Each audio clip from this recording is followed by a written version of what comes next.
Good afternoon or good morning from Cybernetica, Estonia. I'm Oliver Väärtnõu, CEO of the company, and I have the great pleasure today to open the webinar on the topic of cybersecurity in defense, or the importance of cybersecurity in defense.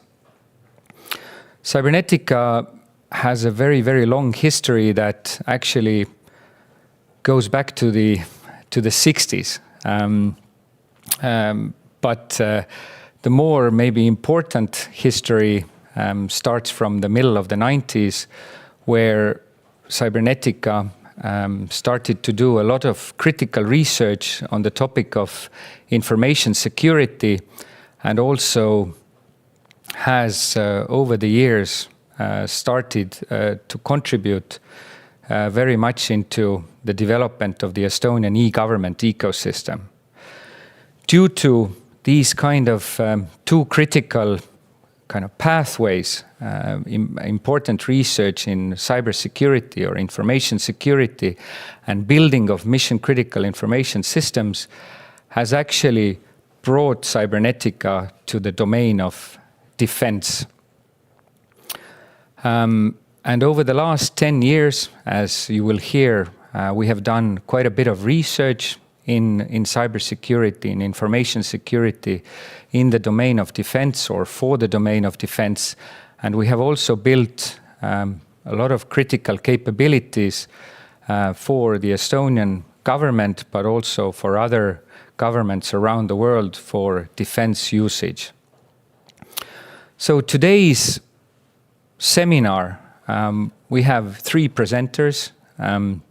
First of all, the head of cybersecurity department of Cybernetica will talk about situation awareness in the cyberspace. Of course, with the applicable domain of defense in the mind. But yeah, what does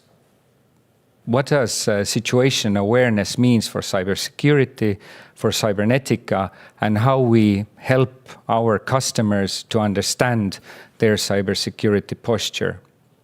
Secondly, our head or our chief scientific officer will give you an overview about the research and development projects that Cybernetica has done over the years in the domain of defense. From our collaboration with DARPA to the projects with European Space Agency or US Air Force European Defense Fund. And finally, we will conclude the webinar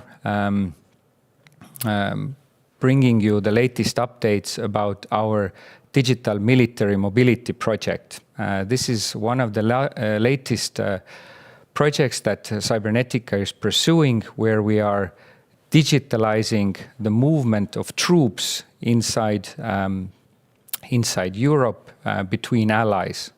Cybernetica is a contributor to this coordinator of this European Defence Fund project, and we are very keen and also proud that we have the chance to do this. So I wish you everyone a very pleasant seminar, very intriguing 1 hour, and I hope each one of you will have something to take with you from this seminar, and please feel free to contact our people after the webinar if you have any questions or comments. Thank you so much.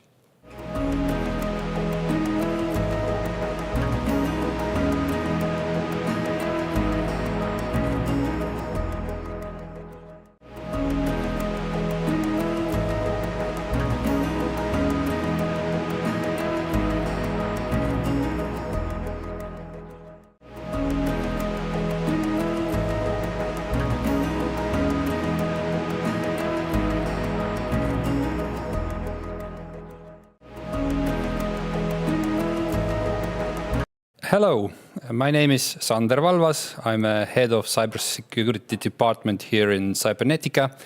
And today I was asked to talk about what is cyber situational awareness. So in order to understand what is a cyber situational awareness, we should probably take a look at what is a situational awareness. The term itself is rather relatively new, but the concept itself is already hundreds or even thousands of years old. You can see the description of the concept already in Sun Tzu's Art of War. So the idea of situational awareness is over 1500 years old.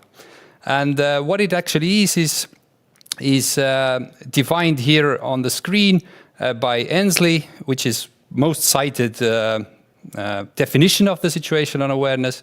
And well, in other words, what it means is that to understand the elements of the environment where we are and trying to understand what these elements actually stand for, what we can understand about the environment where we are in, and also trying to predict what is the future state of this environment where we are in. So when we put the cyber in front of situational awareness, we can just adjust the statement that it is about IT environment or cyberspace that we are actually focusing on. But still, we cannot just look at the IT environment, because the IT environment doesn't exist on its own. It is always related to the real environment where we are actually working. So we cannot ignore the data and elements of the entire environment. So we need to understand how the IT environment affects the situation. When it comes to defense, obviously the term itself is coming from the defense and art of war, as I already said. But why it is becoming more and more important today is that traditional machines and ways how we defend ourselves were rather straightforward.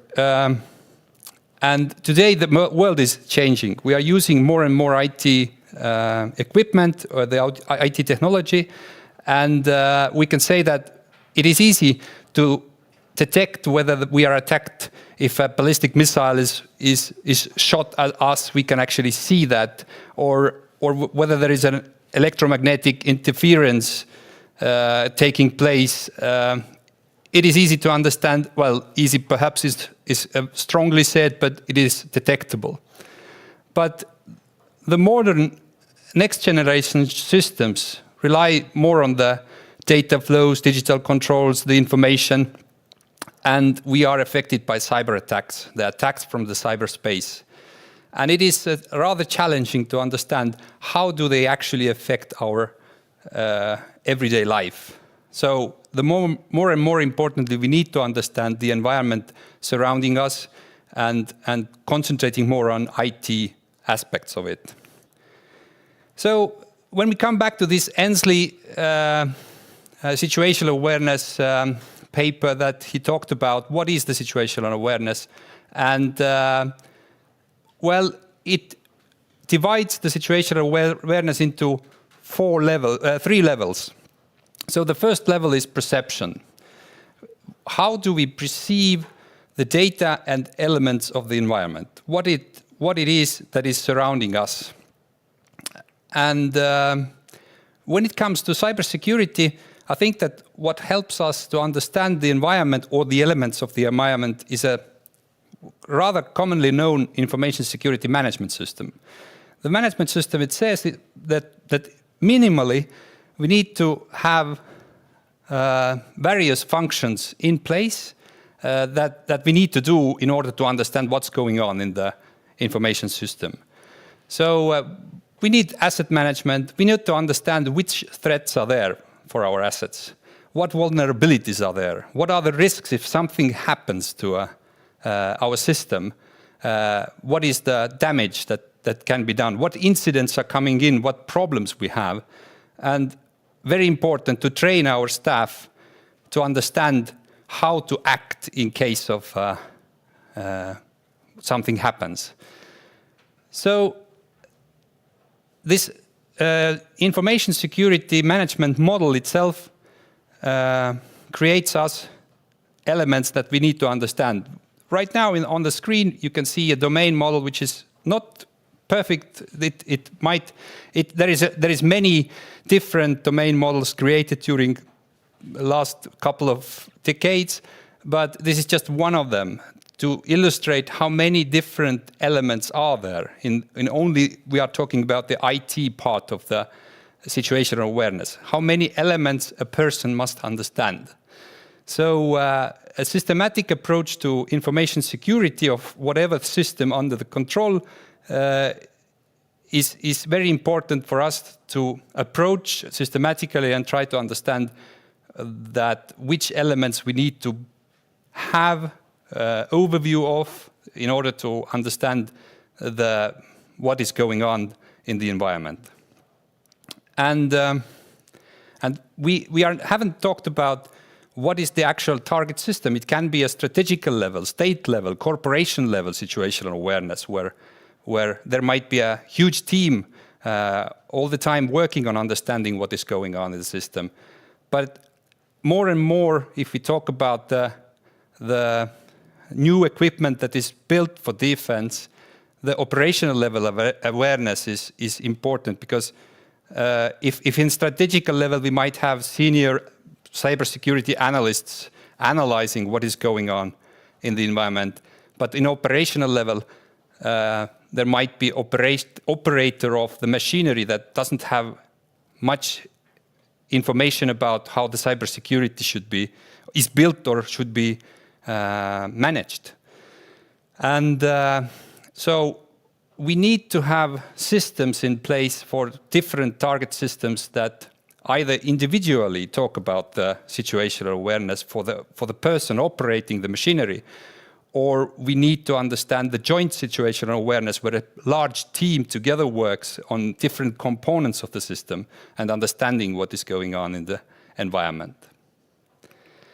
So the second level, if we really have a systematic approach to how we define our elements, how we understand what is going on, what is the environment itself, is to understand what is the meaning and significance of the situation, what is going right now. Is everything okay? Is it functioning normally, or there are abnormalities in the system? And what is key here is to understand and to know exactly the environment you are working in. So this is not something that you can just sit around and look at the gadgets and information on the computer screen, but you have to really know the environment. You have to be trained in order to understand what is the actual situation here. And on this slide, you can see a rather weird picture that doesn't say much to us. And that's because we don't know what it actually represents. How much, what is the patterns here that we are looking for? But this is something, this is a screenshot from a product that we develop here in Cybernetica that monitors network traffic. And what is interesting is that if you actually show it, the tool to the administrators of the network, they can very quickly start understanding what is going on this picture. So the decision-making process includes very much understanding the patterns or recognizing the patterns, whether there is something weird going on in the system. So the comprehensive phase that we talk about here, the level 2, is so important that the team has been trained to understand and to see what is actually different from the current normal situation. So here is another example of measures, but here a specialist knowing the system has pointed out different aspects that interest the person or the analyst that is trying to understand and cope with the situation. And when we come to the last third level of projection, the third level is the projection of the future states. So what does that mean is that becoming the analyst needs to become kind of a prophet to understand what will happen in the future if the situation is like this. So if you look at the military aspects or defense aspects here, if I see that something is happening around me, I need to be very quickly to understand what my actions are. So I need to be, if I see strange things happening in the system, obviously I need to understand what might be the consequences.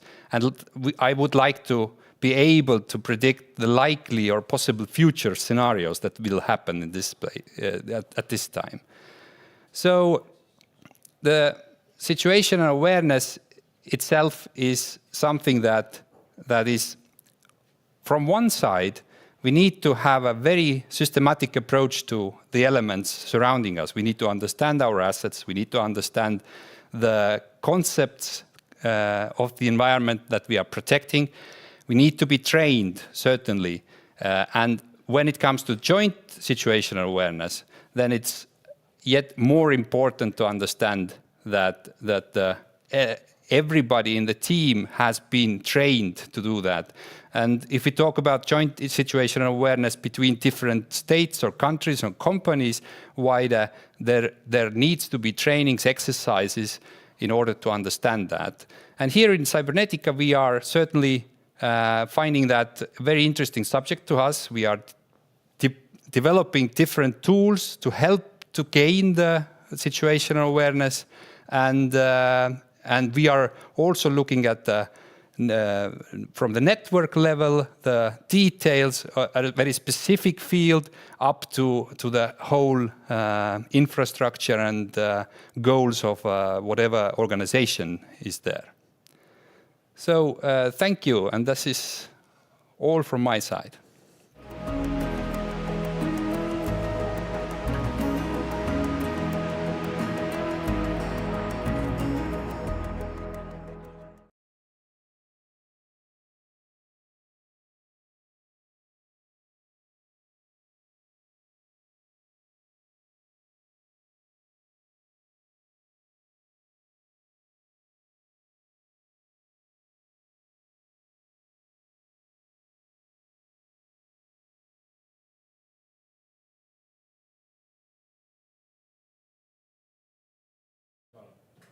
Hello, I am Dan, and I am the Chief Scientific Officer at Cybernetica.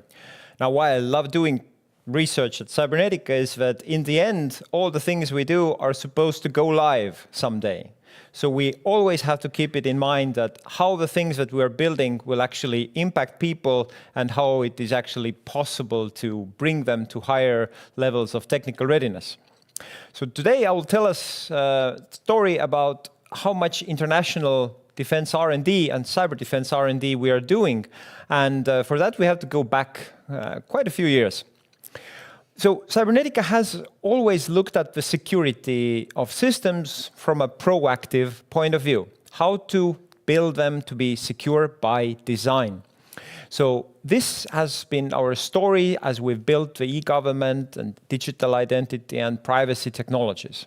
However, turns out that the same capabilities are needed in defense settings as well. So our first big international security and defense-related R&D programs have been from the United States Defense Advanced Research Projects Agency. The part under the Department of Defense that builds very cool new things, they were the ones that gave us the internet, the @sign, and so on. So our first program with DARPA was PROCEED, or Programming Computations on Encrypted Data. There we developed a way how to predict satellite collisions in low Earth orbit without seeing the trajectories. We made a system that could detect spam in emails that are encrypted and are never decrypted, and also created tools for making more of these applications. After that, there was another DARPA program focused again on privacy. And if you ask, why does a defense research funding agency focus on privacy as much? Well, many people asked, so they explained.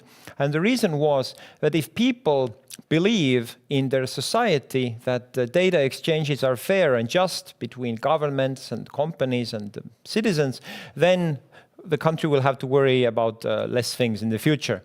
So the Brandeis program, named after Supreme Court Justice Louis Brandeis, worked precisely on bringing privacy-enhancing technologies to the real world.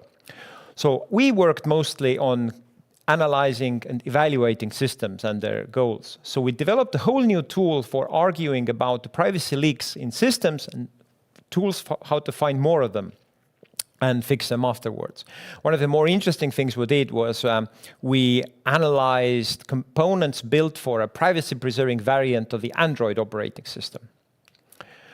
And now we are in our third big DARPA program, SEAV, which it stands for Securing Information for Encrypted Verification and Evaluation.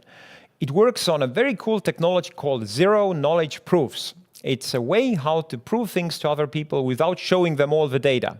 It's like, I know a solution for this Sudoku puzzle, but I'll prove it to you without actually showing you the solution. So what we've created is a new way to create digitally signed documents without putting all the data that's usually in an annex with the document. We'll just include a cryptographic proof that convinces you that this is what's there in the data. It corresponds to those rules.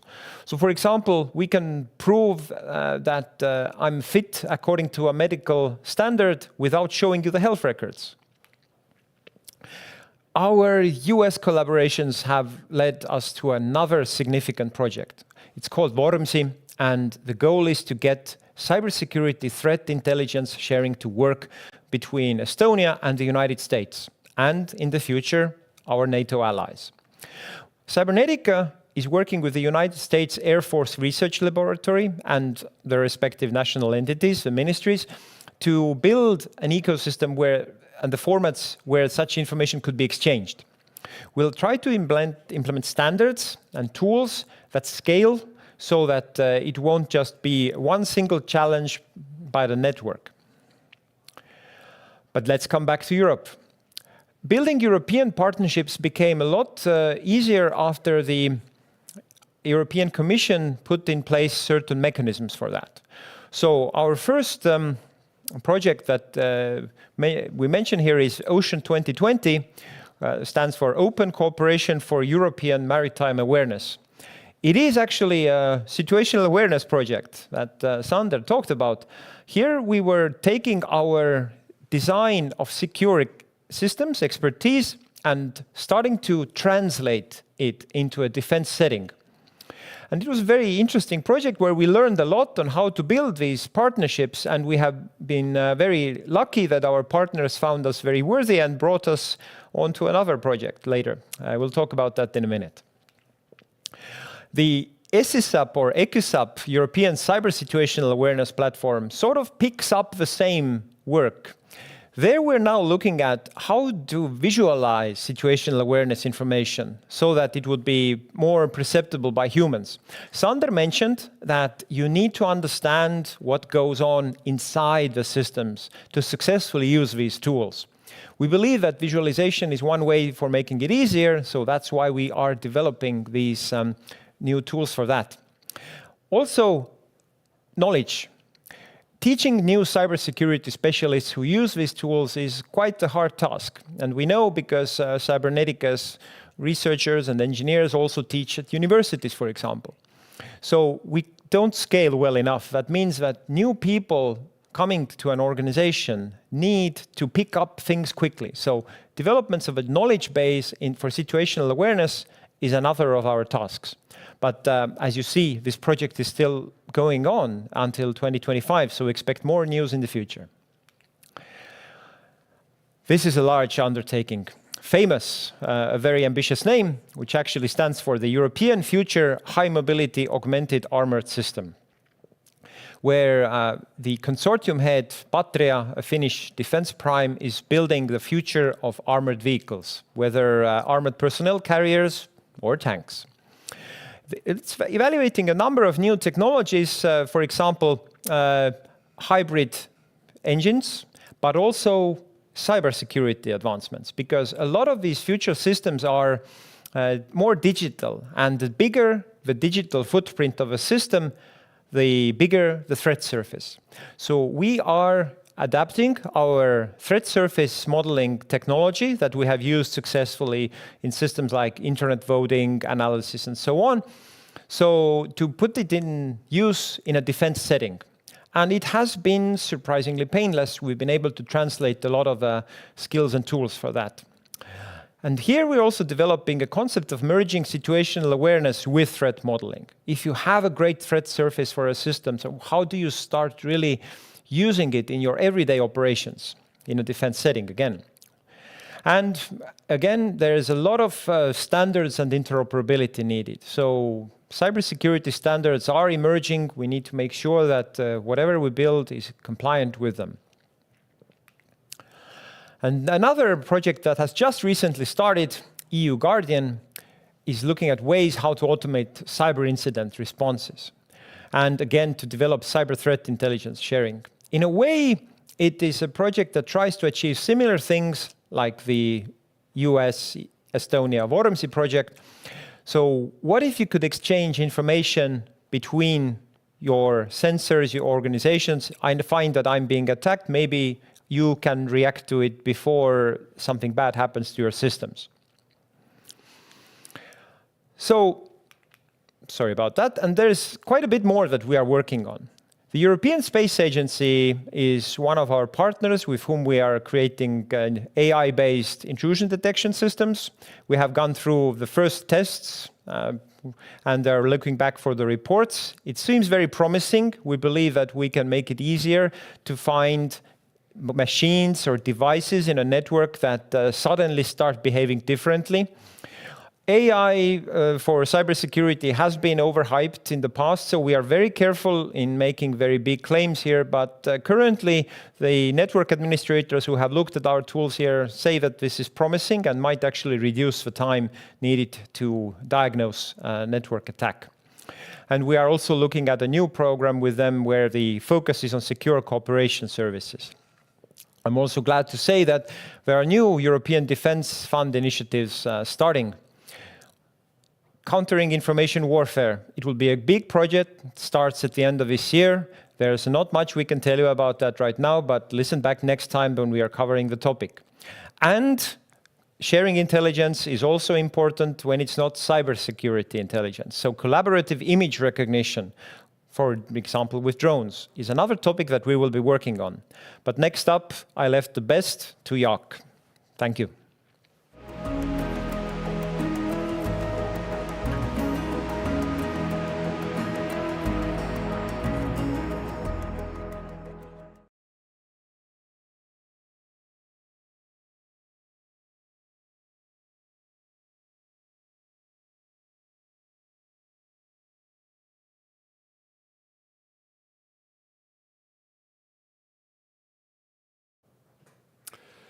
Good afternoon. I am Jaak Tarien. I joined Cybernetica 1 year ago after I retired from 28 years of active duty military service in Estonian Defence Forces. I've had the privilege to lead the Secure Digital Military Mobility System project, and today I'm glad to tell you about it. Most importantly, it is an international collaborative project.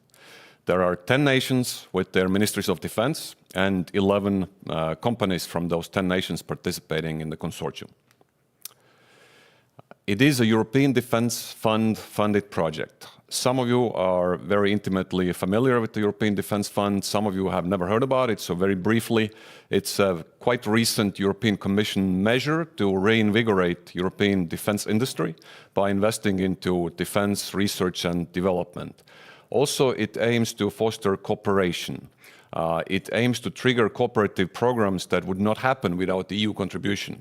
Secure Digital Military Mobility System is exactly such project. Unless 10 nations had come together, agreed on future implementation, and unless there was a funding from European Defence Fund, I dare to say this project would have never happened. No company would have taken such an investment risk to invest into such project that might never be used. So what is it?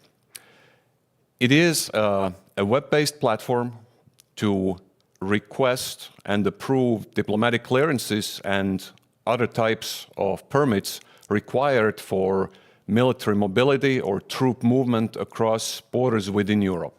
We're talking air, land, sea, rail, road, any domain that crosses physical borders within Europe. Let's look at the map. There is Europe. Let's imagine a situation. A company, about 100 soldier size unit from Germany, is invited to a military exercise in Estonia. The company logistician would need to file to Polish border, Lithuanian border, Latvian border, Estonian border, different sorts of applications, different sorts of data in different formats. Maybe it's paper and fax, maybe it's email, maybe somebody has their own proprietary portal. It's very slow, tedious process. It wastes valuable human resource, and most importantly, it wastes time. Sometimes it's been reported it takes up to 30 days or longer. Why is it important to cut down this time? The key word is deterrence. What is deterrence? Those in the security business know. Deterrence is what your opponent, what your adversary, what your enemy thinks you will do. It's important to make the adversary believe that you will defend your nation, then the adversary hopefully gives up the plan to attack you. When Russia made a decision to attack Ukraine, they made two assumptions, it seemed. They made the assumption that Ukraine is alone, the world is not behind Ukraine, and they made an assumption that Ukraine will not fight. They were wrong. However, we have a bloody war now lasting for almost 2 years. It is important, if there is ever danger anywhere else in Europe, that Europe can, in peacetime conditions, mass rapidly enough troops to that nation to send a clear message. This part of territory will be defended internationally. There is no hope. It will result in a long bloody war. So the adversary will abandon their plans. That is deterrence. Of course, it comes with added benefits of increased efficiency, less manual labor, speed, reduced bureaucracy, so that military people can focus on the mission. They do not need to worry about applying diplomatic clearances. They do it rapidly via web-based portal, uniform standards, uniform information sheets, uniform approval process across the nations. So we sincerely hope many nations in the future, more than the 10 currently part, will use the system. We're in the early studies phase. We have finished studying the existing processes. So currently, I cannot tell you about the precise aspects of system architecture. I can tell you that naturally, like all projects led by Cybernetica, it will be secure by design. And the backbone of this web-based system will be the unified exchange platform. That's also the backbone of the world-famous Estonian e-governance system. I know I might have spiked your curiosity. You might have more questions than I have answered, but at this stage, this is all I can tell you about it. So stay tuned. We'll tell you more in the future.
And we're back. As the last item on today's agenda, we have a bit of a discussion where we'll be looking at the way how the civilian sector and the defense sector are handling cyber defense, for whom it is currently a bigger concern, and how exactly are these borders being crossed with these recent events. So let's start with a look at what's the Estonian perspective. What's the concern that companies have today about their cybersecurity? Is there a specific attack that they're afraid of? What's the maturity? Sander, please. Right, yeah. So obviously, always the maturity should be better. And we are rapidly evolving, taking new information systems, start using new technologies, starting to use AI, starting to use cool stuff that is there, and we have to be aware and to understand the threats that come from that new technology. You talked about the privacy and all of this, but certainly we need to have a more systematic approach to every organization on cybersecurity. Obviously, those who value the information they are gathering, which is mission critical for them, they can understand that. But certainly there is a lot of room to improve, to understand the board members understand how significant is the actual cyber threat to the organization, and it is certainly we are together with the government and everybody else working on that to raise that maturity level, so that the organizations and the civil sector will understand better what they need to do. And it is definitely part of the defense that our citizens know exactly how to protect themselves, how to behave in the cyberspace and so on. So that because this is obviously a part of today's world where a lot of military actions, as we can see today in Ukraine, are closely related to and the civil infrastructure is used in the war, and we certainly have a long way to go yet, but still, I don't think that in Estonia the situation is not that bad, but overall in the world we should definitely work together and find solutions how to clearly and better manage our cybersecurity. But is there, like at some point ago it was ransomware, is there something that if you go in talk to a board member at some place, some company, some government agency, for example, then what is it that they are genuinely worried about? What inspires them to actually start investing in this? Is there some internal understanding, or is there something that people are objectively scared of right now, any type of attack? Or yeah, certainly there are rumors going on that somebody has been attacked and what happened, and I think, but we are not very keen to talk about those things openly. So that's a thing that we definitely think about, whether this is something that we should share, because it gives a lot of information. But word to mouth from colleagues from other organizations is certainly something that motivates and puts you to or gives you worries about those things. But I think that generally everybody are aware of what could happen in a case of cyber attack. And I think that the concern is more of a generic that I don't know what will happen. And I think that this is the thing that nobody actually imagines how much we are connected to all those information systems that we have. And so the concern is there. But perhaps lack of or inability to actually do something about it, or how to approach that, is the question here. So I believe that educating our business owners and CEOs and board members is something that definitely is what we should do. Right. So I don't know how I hadn't even gotten this idea before, but threat intelligence is exactly this rumors and word of mouth, but on a more industrial level. It's more systematic and standardized. So board members in companies and high officials in government are worried. What's the storyline? How are we looking at it in a defense? It's slightly different. It comes from a different place, but what's the place of cybersecurity in defense right now? Absolutely. Yeah, defense, ransomware would be nuisance, but really what we're looking at, what's the main threat is intelligence gathering. In physical boundaries, Russia for Estonia is naturally the only potential adversary we're looking at, the enemy or the threat. In a cyberspace, since Estonia is a NATO member, we share sensitive data with our NATO allies. We are an interest to all the malicious actors out there, the state actors, the APTs from Iran, China, Vietnam these days. There are many out there that have been mentioned in public sources as the main threats of APTs. So protecting your plans, your information, while still maintaining connectivity amongst the troops and with the allies is the key mission. So, but if I have to ask the maturity question, so what's the maturity today? So in exercises, is the cybersecurity part of every physical exercise these days, or is it still sort of an afterthought?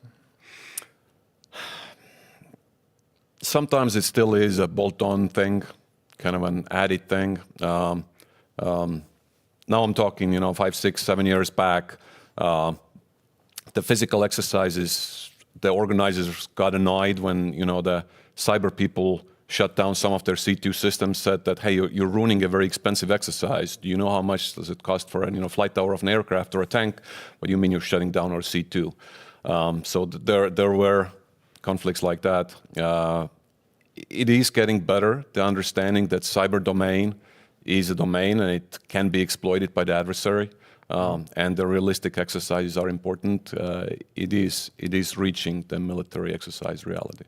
So let's talk about crossing borders. Let's talk about crossing the borders of countries and also crossing the border between civilian and defense. So there was a conference I was last year where it became very clear to me how much civilian technologies are making it into the defense setting. I think it's news to nobody these days that Starlink and drones, just custom off-the-shelf commodity hardware, has massive military uses if you put it in the right hands. So where is this taking us? Is there an aspect here in cybersecurity as well? Can we sort of just pick up everything we've built for the civilian sector over the years and start adapting it to a defense use, or is there more? Do we need to have military-grade cybersecurity, or does the same do?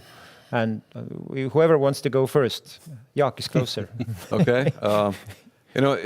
In the old Cold War era, yes, the innovation came from the defense R&D, the massive investment there, and trickled into civilian sector, and it has reversed in the last 30 years or so. So defense is taking in innovation from the civilian side. So it is similar in cybersecurity. I don't see use. Rather, maybe some very specific cases, but overall, it is still the same cybersecurity. After all, it is the same cyber domain we're sharing. What is really needed is sharing of situational awareness data between the nations. And this progress is very, very slow. The trust has not been built up yet, even between the closest allies, the NATO allies. So it takes time. Clear. So I guess one of my questions is that can you take a tank and apply the ISO 27001 standard on it and say that done? Yeah, well, the standard is not a guideline, so standard gives you a structure, and I think that obviously you can, because this is definitely something that needs to be refined to the your situation at the moment, but certainly standards are a good way where to start, where to structure your structure your activities and your management and so on. So sure, there are obviously also standards for specific use for military use cases, but there should be, I think there should be more. So we should define what we actually want to do. But when come to back to the using technology that is used in the civil sector in military, it is probably something that we cannot avoid, because a lot of components that are used in civil sector or private sector is something that we could use on whatever equipment for defense. And we need, if we talked about the situational awareness, we need to understand the environment together with the civil infrastructure and everything in there. So we can't avoid it, because there are so many opportunities. I think that the current events show that you need to be clever. You need to find ways very quickly how to use whatever the environment offers you. And we can't ever look at the environment without that there is a defense sector and everything else. So you can't build even defensive technologies without using the private sector technologies. And there is obviously ways to not waste that much resources. And actually, in those projects that you today talked about, we are looking for ways how to use the civilian technology in military sector. Let's talk threat intelligence. Can we get the information, threat intelligence flowing between the civilian and defense, the military domains? Do you believe that this is possible, or will it be one way only? Well, I think it is done already today, but I believe that it is more one way, because the private sector, obviously through CERT is sharing the threat intelligence information with the military part, I'm sure, but I'm not sure whether it is the other way around. I'm not an expert in that, so I don't know really whether there is a good whether the defense side gives the information that they have to the private sector. I'm not familiar with that. So, or the public one, Jaak, do you have insights? It's the same trust building issue. Technologically, I'm sure a company like Cybernetica could build a platform to perform that sharing. It's a decision of using it. Mm-hmm. But I want to come back to you gave an example of a cybersecurity of a tank. It's a very common, outside view to the military, thinking singular platforms, tank, aircraft, ship, information systems. That's yes. What, in Ukraine, we're impressed how the long-range precision strike makes a difference. Is it HIMARS? Is it Storm Shadow?